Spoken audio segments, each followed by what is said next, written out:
Hello বন্ধুরা, welcome back to my channel মা মাসিদের রান্নাঘর। আজকে আমি আপনাদের মোচার ঘন্ট তৈরি করে দেখাবো।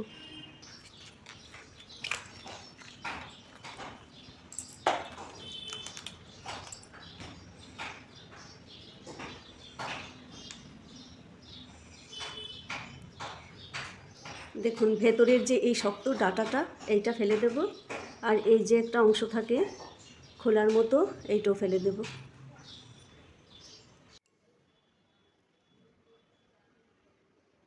দেখুন, একদম ভেতরেরটা একদম কচি, এটা না ফেললেও চলে।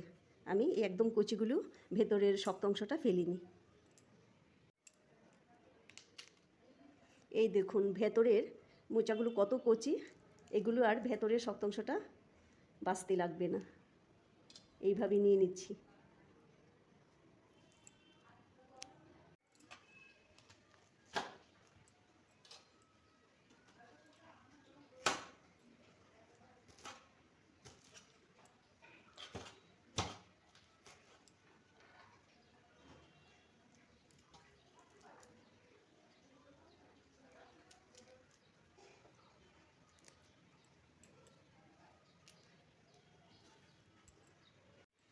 তারপর একটি পাত্রে সামান্য জল নিয়ে নিচ্ছি।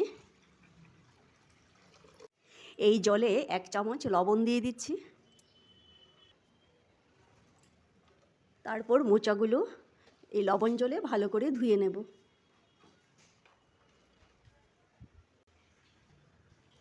এই লবণ জল দিয়ে ভালো করে ধুইলে মানে তরকারিটা কালো কালো হবে না। তারপর আমি এগুলোকে সামান্য ভাপিয়ে নেব।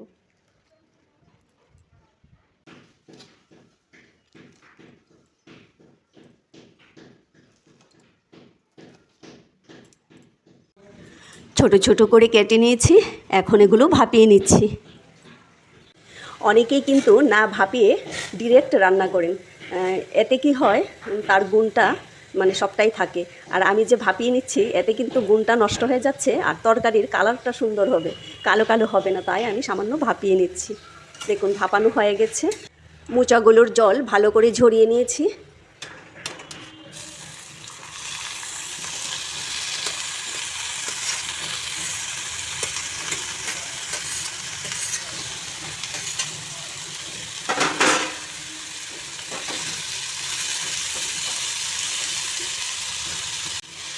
লবণ দিয়ে দিচ্ছি, হলুদ গুঁড়ো,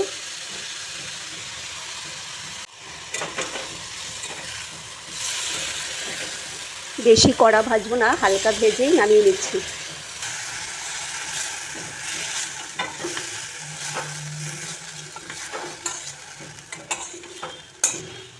মোচার ঘন্টে দেওয়ার জন্য দেখুন আমি একটি বড় সাইজের আলু নিয়েছি, আগে থেকে সেদ্ধ করে টুকরো টুকরো করে কেটে নিয়েছি। এখন এগুলোকে ভেজে নিচ্ছি।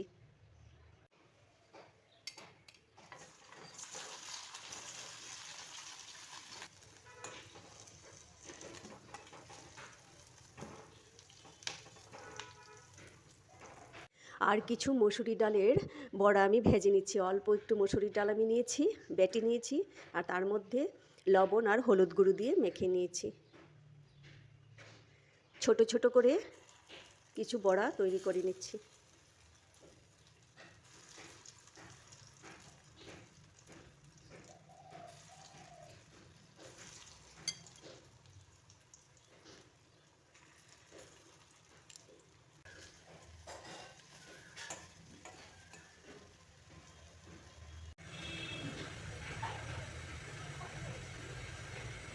আমি এতে 3টি এলাচ আর 2টি দারুচিনি টুকরো দিয়ে দিচ্ছি। একটি তেজপাতা দিয়ে দিচ্ছি।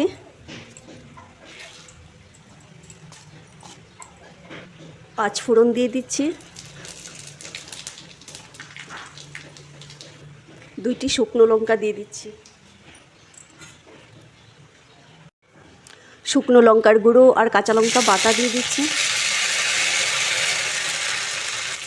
মশলা দিয়ে দিচ্ছি জিরা, ধনিয়া, মিষ্টি জিরা, আদা বাটা। সামান্য পরিমাণে হলুদ গুঁড়ো দিয়ে দিচ্ছি। মশলা কষানো হয়ে গেছে, এখন মোচাগুলো দিয়ে দেব।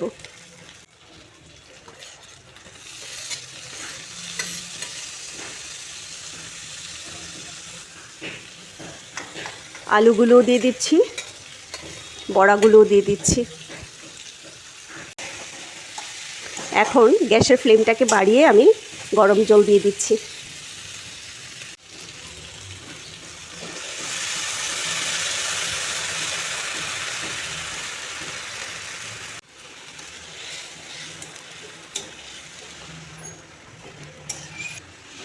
এখন গ্যাসের ফ্লেমটাকে একদম লো করে ঢেকে দেব।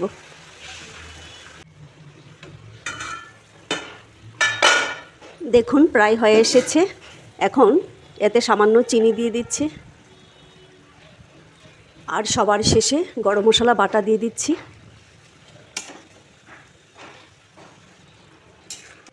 আর একদম নামানোর আগে সবার শেষে 1 টিস্পুন ঘি দিয়ে নামিয়ে নিচ্ছি।